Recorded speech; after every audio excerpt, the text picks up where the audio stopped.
Another day, another biyay serye. For today's vlog ay magkakarga naman tayo ng white sand. Dahil syempre ayun nga ang order sa atin. At may bago na naman po tayong nakilala dahil bago na naman itong ating dadalhan. Minsan hindi lang naman talaga kita yung nagpapasaya sa atin dito sa pagninegosyo. Kung hindi yung malalaman mo din talaga kung sino yung mga sumusuporta sa inyo. Kaya naman maraming salamat po sa pag-order ng mga white sand, vibro at lahar.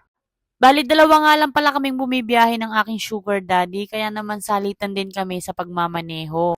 Tapos siya na din yung mag-aayos ng mga karga namin. Dito nga pala kami nagkarga sa RBD. Shoutout po sa inyo, Boss White and Madam Faye. Hindi nga pala namin kasama ngayon yung giga na pula. Alam nyo, sa totoo lang, minsan lang talaga kaming makabiyahe dahil nga madalang ang order. Pagka ganitong may mga bagong dalahan, napapaahon talaga kami. Yung biyahe kasi namin, pang isang truck lang talaga para nakakadami ng biyahe sa maghapon. Lugi kasi ang driver kapag sa maghapon, isang biyahe lang ng Bulacan. Kaya ang ginagawa namin nagpaparaya na kami ng biyahe. Kapag ka nagkasabay-sabay na ng order, ayan, aahon na ulit kami. Kaya po, pasensya na po kung hindi nyo din po ako madalas makita na bumibiyahe kasi nga po, mahina po ang order sa amin. Palagi naming pinapaubaya doon sa pulang truck. At kapag nagkasabay-sabay na ng order, ayan, to the rescue na kami para umahon at bumiyahe. Yung pula kasi ay hulugan pa, kaya naman kailangan ipagtrabahuhan niya talaga yung panghulog sa sarili niya. Silang lahat pala yung mga nakasabayan namin dito sa may stockpile ng RBD. At nung okay na nga ay nagbayad na rin ako ng resibo at sa kalab.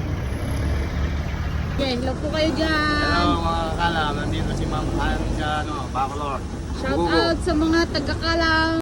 Shoutout po sa inyong lahat. Hindi ko na po kayo maisa-isa dahil yung note ko ay nagkahalo-halo na. Papunta na nga kami sa aming didiskargahan at sa Marilao nga lang pala kami magdadala ngayon.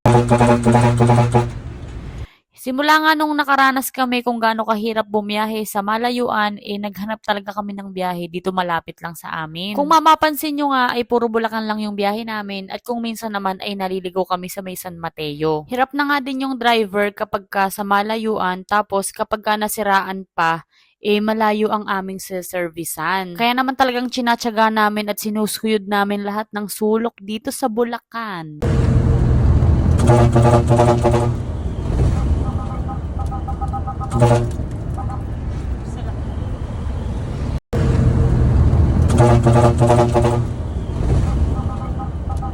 Shoutout po sa Rescue Patrol ng May Kawayan at sa Chain Glass Enterprises. Bali, ganyan lang naman yung ginagawa namin sa maghapon. Magkakarga, diskarga, ganun lang, ulit-ulit lang. Nandito na nga pala kami sa aming didiskargahan at syempre magtatanggal na muna tayo ng lona. Minsan mahirap itong ginagawa ko dahil bukod sa nagtatrabaho na ako, magvi-video pa, diba? Pero okay lang naman at masaya naman ako sa ginagawa ko. Kailangan. Ha? Kailangan. Okay lang.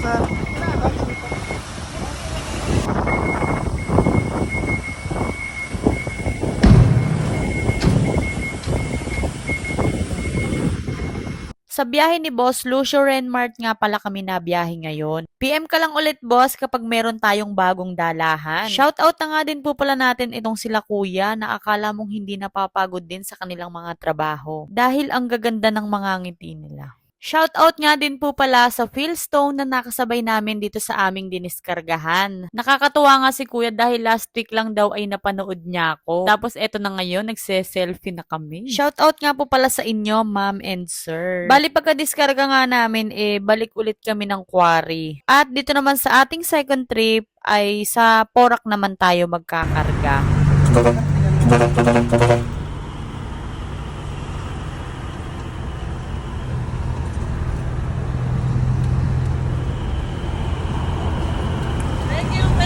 Ingat po kayo sa biyahe, kuyang nasa Fortuner. Malayo-layo nga itong aming kakargahan dahil sa Porac pa kami magkakarga ngayon. Paniguradong gagabihin na nga kami niyan. At dahil nga hapon na yan, syempre naabutan na naman namin ang mga traffic. Bago nga kami pumasok ng quarry, magdi-diesel muna kami dito sa Fusion. Pagkakarga nga namin ng diesel, tumambay muna kami dito dahil aantayin pa namin si Nadagul. Masarap din talagang bumiyahe kung meron kang ka-convoy. Shoutout nga po pala dito sa Hawong Puti na to kina Kuya Valenzuela Oriel. Nagluluto na nga lang pala sila ng pagkain nila para daw mas tipid sa allowance. Kaya maswerte na din tayong mga nasa dump truck dahil per trip ang allowance natin. Tapos kung sa maghapon makakatatlo ka, di ba napakasarap. At nung pagdating nga ni Dagul lumakad na din kami at dumiretso na kami ng quarry. Hindi pa nga kami naghahaponan nito kaya dito na lang kami kumain sa Yumi's Canteen dito sa loob ng quarry. Sila pala yung kinakainan namin nung araw doon sa Parulog. Di ko sure kung Parulog nga ba yun. Noong araw nga ay only rice nga pala doon. Tapos nakikiligo na nga din pala kami. Ang sarap nga din ng mga pagkain nila dito tapos ang mumura pa. Marami nga din pala kaming mga nakasabayan dito na kumakain dahil nga masarap yung pagkain nila. Namiss ko nga itong sinanay dahil ngayon lang kami ulit nagkita. 2018 pa siguro nung huli kaming nagkita. At pagkakain nga namin, syempre, biyahe na ulit. Sayang ang oras, kailangan makadami tayo ng biyahe. Shoutout nga po pala dito kila kuya sa may passway dito sa Dike. Ganyan nga pala yung mga dinadaanan namin sa quarry kaya hindi ka pwedeng magmabilis. Ay naku, makakaldag ang utak mo dyan. Dito nga sa quarry ay akala mo kung celebrity.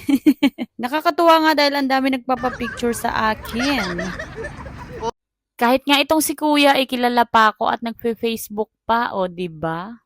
Eto ngang si Sugar ay hiyang-hiya pa sa camera. Shoutout nga din po pala sa Bodegas Enterprises from Jaén, Nueva Ecija. Sila pala yung mga nakasabayan namin dito sa may kargahan. Shoutout na nga din po pala sa operator ng loader.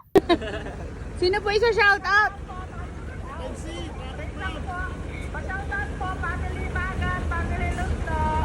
Sige po.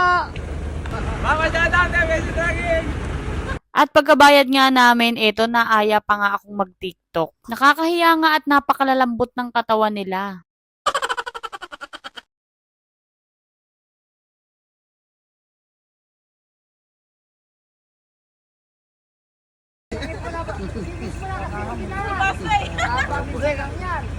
Ang dalawa lang namin, para... 1, 2, 3. Ngiti. Libre na po kayo sa pagkain. Ayos na, ayos na. Ikaw. Ayusin mo ha. Ayusin mo, boy. Ayusin mo ha ba? Ayos na. Ayos na. Pantong laban mo. Sige sir. Sige tangat mo. Alam mo, sige.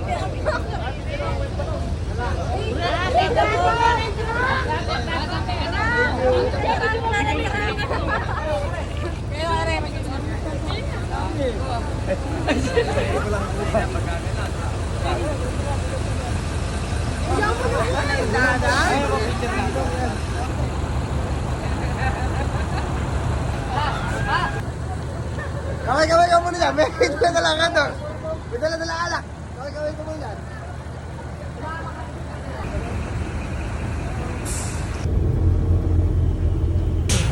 Ano po? Birds Jet Trading. Birds Gen? Sige po.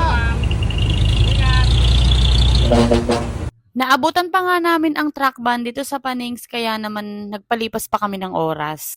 Nagpapa-shoutout nga pala si Kuya ang First Gen Trading, kay Boss Jen and Boss Dong Aison, kay Casper, Alfred Jan. Nakakatuwa lang si Kuya dahil may panote pa nga siya sa akin. At ayan na nga, hindi na nga ako nakapag-video ay nandito na pala tayo sa ating didiskargahan. Ito na nga pala ang aming second trip. Diba? Ito lang si Sugar Daddy ang aking pinagdiskarga. At nung bumibiyahe din kami dyan, inatulog din ako, siya na ang pinag-drive ko. Pahinga-pahinga din syempre. Kaya po minsan siya ang nakadrive sa Monobela, hindi po ako 24/7. Pagka-diskarga nga namin, diretso na kami ng Angat. Doon na kami natulog at pumila na kami para makargahan kami agad ng 3/4. Ayun lamang muna po for today's vlog. Thank you for watching. Bye-bye. Good night. Pilapil ni ate.